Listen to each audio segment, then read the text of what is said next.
হান্নান মাসুদ তিনি লিখছেন, আরে ভাই, তিনি একটা ছবি দিয়েছেন, ফেসবুকে পোস্ট করেছেন, তিনি লিখছেন, আরে ভাই, সমুদ্রের উত্তাল ঢেউরে দড়াই না, আর তোরা কোন বাকি অংশটুকু আর বলা যাচ্ছে না আর কি।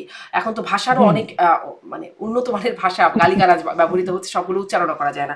সাংবাদিক আনিস আলমকে তিনি একটা পোস্ট লিখছেন, সেটাও একটু আমার দর্শকদের জন্য একটু বলি। আপনার কাছে দুটা সম্পর্কে একটু হ্যাঁ। বিশ্লেষণ চাইবো। পালায় না বলে অহংকার করে দেখা যায় মিলিটারি হেলিকপ্টারে একজন আকাশে ভেসে যায়, আর ভয় পায় না বলে গলা ফাটিয়ে চোখ বের করে চেঁচানো নেতারা শেষমেশ ঢুকে পড়েন সাঁজোয়া জানের গহ্বরে। ইঁদুরও গর্তে এমন নিঃশব্দে ঢোকে না। এরকম লিখছেন আর কি। শেষে লিখছেন, সেনা পুলিশ প্রোটোকল ছাড়া ঘুরে দেখাও কার গায়ে কয়টা জামা অবশিষ্ট থাকে, জাতি দেখবে।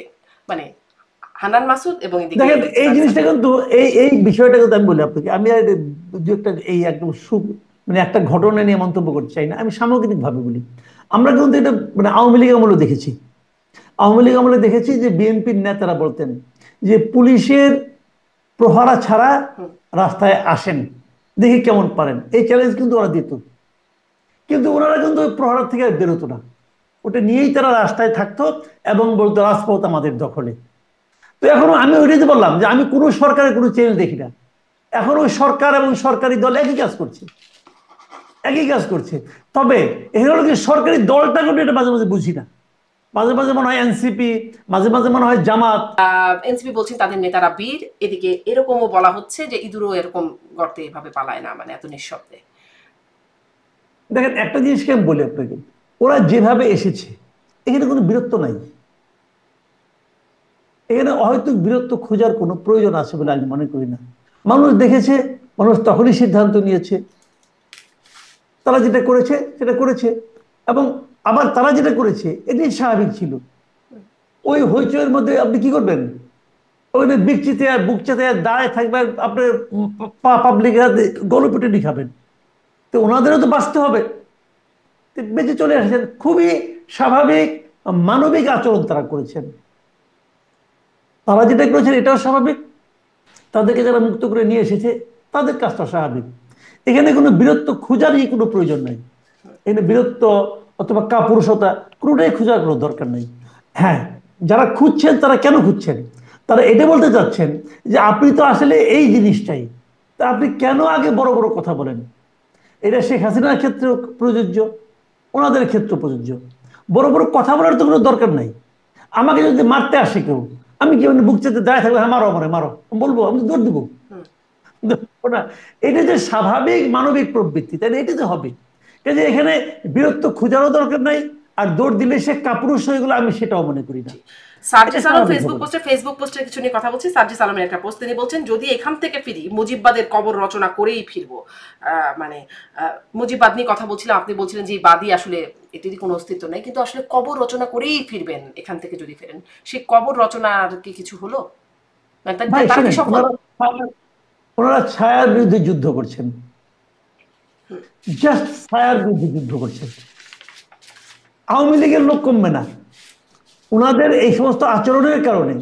আওয়ামী লীগের যারা সমর্থক আছে, আওয়ামী লীগের যারা কর্মী আছে, তারা কেউ এনসিপিতে জয়েনও করবে না, আওয়ামী লীগ ত্যাগও করবে না।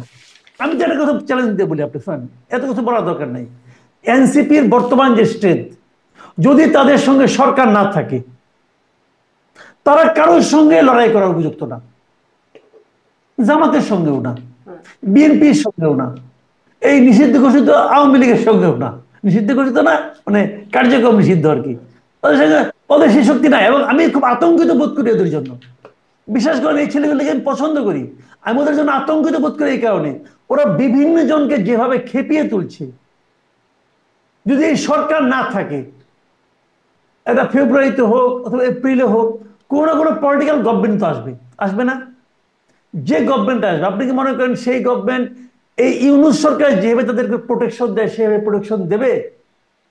মনে করেন প্রোটেকশন দেবে না। তখন এদের কি অবস্থা হবে? মানে এটা চিন্তা করে মাঝে মাঝে আতঙ্কিত বোধ করি। এরা তো প্রোটেকশন ছাড়া 10 কদম যাওয়ার যোগ্যতা নাই তাদের। আমি দেখছিলাম ফরহাদ মজহার একটা এবছরেরই সম্ভবত ফেব্রুয়ারি বা কোনো এক সময় তিনি বলছিলেন যে জুলাই সনদ হতে দিল না ডক্টর ইউনূস সরকার, এর দায় নিতে হবে ডক্টর ইউনূসকে, কারণ এরপরে আওয়ামী লীগ বিএনপি যেই আসুক এই ছেলেদেরকে বাঁচতে দেবে না। মানে জুলাই সনদ হলে কি এদের বাঁচার কোনো বিশেষ জায়গা তৈরি হতো? মানে আপনি যেই শঙ্কাটা করছেন সেই শঙ্কা কেটে যেত, এরকম কিছু আছে কি?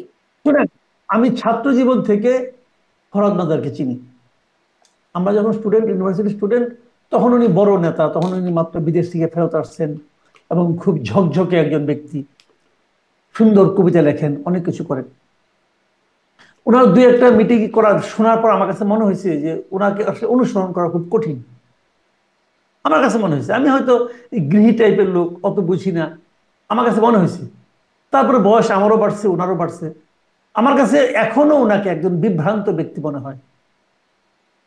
আমার কাছে মনে হয় উনি যে সমস্ত কথাবার্তা বলেন বাংলাদেশের প্রেক্ষিতে, সেগুলো আসলে মানে আপনার না প্রয়োগ করা যায়, প্রয়োগযোগ্য নয়।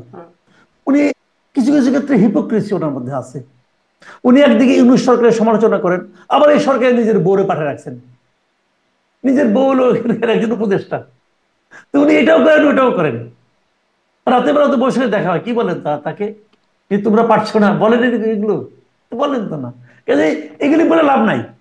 এগুলো হলো কি এক ধরনের মানে মাঠ গরম করে বলতেছেন উনি। উনি বলতেছেন